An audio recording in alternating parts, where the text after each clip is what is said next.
Et c'est la fin du rallye à New York. Wall Street n'a pas réussi à maintenir sa course record des jours précédents.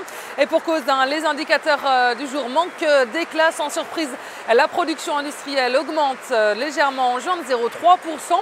Les prix à la consommation augmentent un peu plus que prévu de 0,5%. Et cela confirme bien que les États-Unis sont bien dans une phase de reprise économique. Et puis, les investisseurs étaient tournés aujourd'hui vers les résultats de plusieurs poids lourds américains. Des résultats contrastés qui n'ont pas convaincu.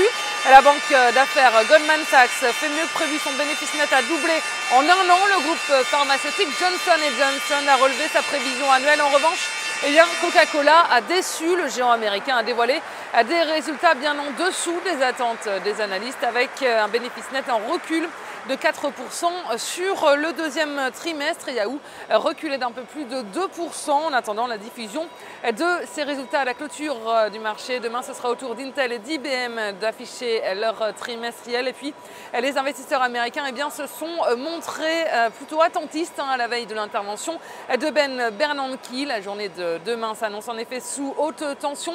Le patron de la Fed devrait faire le point sur l'évolution de l'économie de ces 2 derniers mois et publier le compte-rendu de cette réunion dans la soirée.